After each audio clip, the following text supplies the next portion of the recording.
کوئی بھی قوم کہ جو اللہ کے وعدوں کے ساتھ وفا نہیں کرتی، اللہ سے کیے ہوئے وعدے نہیں نبھاتی، تو ان کو سزا کے طور پہ لعنت ان کے اوپر کی جاتی ہے اللہ کی طرف سے، اور اللہ ایسے لوگوں کے اور ایسی قوموں کے دل سخت کر دیتا ہے۔ دل سخت ہونے کا مطلب یہ ہے، اور اس کو سمجھنا ضروری ہے۔ اللہ رب العزت فرماتے ہیں لا تعمل ابصار ولکن تعمل قلوب التی فی الصدور۔ تم تو یہی سمجھتے ہو کہ آنکھیں اندھی ہو جاتی ہیں، آنکھیں اندھی نہیں ہوتی، دل اندھے ہو جاتے ہیں جو تمہارے سینوں کے اندر ہے۔ جب دلوں کے اندر سختی پیدا ہو جاتی ہے تو انسان سے نیکی کی توفیق چھین لی جاتی ہے، وہ نیکی کی توفیق سے محروم ہو جاتا ہے، اچھائی اور برائی کے فرق کو سمجھنے کا مادہ اس کے اندر سے ختم ہو جاتا ہے، برائی کے اندر وہ حد سے آگے نکلنے لگتا ہے، اور دل کی سختی اس سے ایسے ایسے گناہ کروا دیتی ہے کہ اس کے لیے اپنی زمین ہی تنگ ہو جاتی ہے، اپنا جینا ہی اس کے لیے محال ہو جاتا ہے۔ تو اللہ رب العزت نبی صلی اللہ علیہ وسلم دل کی سختی سے اللہ رب العزت کی پناہ مانگا کرتے تھے کہ ایسا دل کہ جس کے اندر سختی ہو۔ آپ فرماتے ہیں کہ جنت میں جانے والوں کے دل تو ایسے نرم ہوں گے کہ جیسے پرندوں کے دل نرم ہوتے ہیں۔ تو دلوں کی سختی نیکی کی توفیق سے محروم کر دیتی ہے۔ اور یہ جو 4 عمل اللہ رب العزت نے ذکر کیے ہیں، اگر کوئی قوم یا کوئی فرد ان 4 اعمال کو چھوڑتا ہے تو سزا کے طور پہ اللہ کی لعنت اس پہ مسلط ہوتی ہے، اور ایسے لوگوں کے دل بھی سخت کر دیے جاتے ہیں۔ یحرفون بدل ڈالتے الکلمہ کلام کو، باتوں کو، ام مواضعہ ان کی جگہ سے، وہ کلام کے اندر باتوں کو ان کی اصل جگہ سے بدل دیتے تھے، یعنی جو ان کی کتابیں تھیں ان کے اندر تحریف کرتے تھے۔ بنی اسرائیل کی طرف جو کتابیں نازل ہوئیں ان کے اندر وہ تحریف کر دیتے تھے، وَنَسُوا اور بھول گئے، حظًا ایک حصہ، مما اس سے، ذکروا بہ جس کی ان کو نصیحت کی جاتی تھی۔ ان کتابوں کے اندر جو انہیں نصیحت کی جاتی تھی ان میں سے ایک حصہ وہ بھلا دیتے تھے، کلام کو اس کی اصل جگہ سے بدل دیتے تھے، اور کتاب اللہ کے اندر جو انہیں نصیحتیں کی جاتی تھیں ان بعض نصیحتوں کو وہ بھول جاتے تھے۔ یہ اللہ رب العزت نے اہل کتاب کا، بنی اسرائیل کا ذکر ہمارے سامنے کیا، ہماری کتاب کے اندر کیا،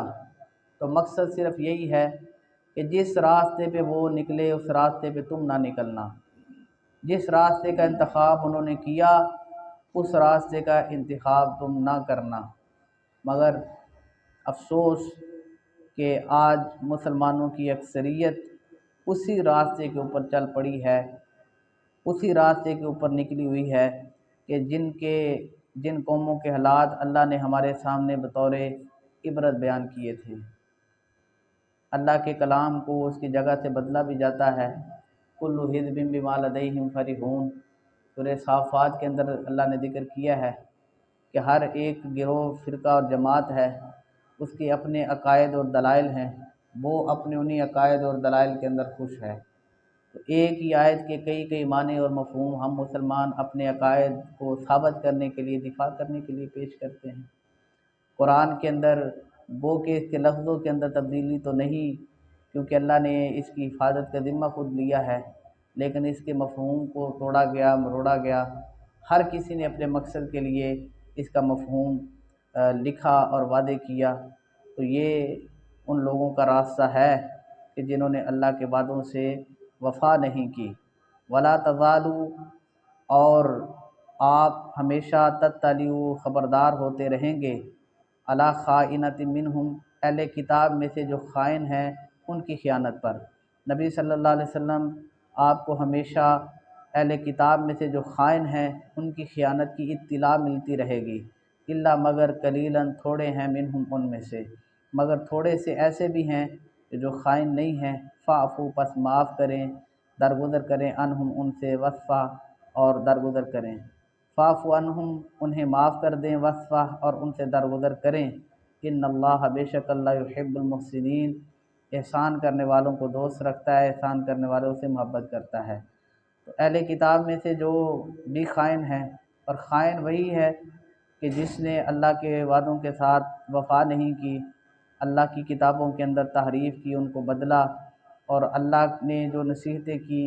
جو نصیحت اپنے مزاج کے مطابق تھی اسے قبول کیا، جو طبیعت کے خلاف تھی اس کو بلا دیا۔ تو اللہ رب العزت نبی صلی اللہ علیہ وسلم کو خبردار فرماتے ہیں وحی کے ذریعے ان کی خیانتوں کے بارے میں۔ اہل کتاب کی اکثریت اس خیانت کے اندر مبتلا تھی، مگر تھوڑے سے لوگ کہ جن کو اللہ رب العزت نے بچائے رکھا اور جو بچے تھے، ان میں حضرت عبداللہ بن سلام جو یہودی تھے اور مسلمان ہوئے، اور ان کے چند ساتھی کہ جو اپنے عقائد پہ ہونے کے باوجود، یہودی ہونے کے باوجود ان خیانتوں کے اندر مبتلا نہیں تھے، ان خباثت اور برائیوں کے اندر مبتلا نہیں تھے۔ تو ابتدائی طور پہ اللہ رب العزت نے یہ حکم دیا کہ حضور آپ ان سے درگزر کریں، آپ ان کو معاف کر دیں، بے شک اللہ نیکی کرنے والوں سے، احسان کرنے والوں سے، معاف کرنے والوں سے، درگزر کرنے والوں سے محبت کرتا ہے۔ سبحانک اللہم و بحمدک، اشہد ان لا الہ الا انت، استغفرک و اتوب الیک۔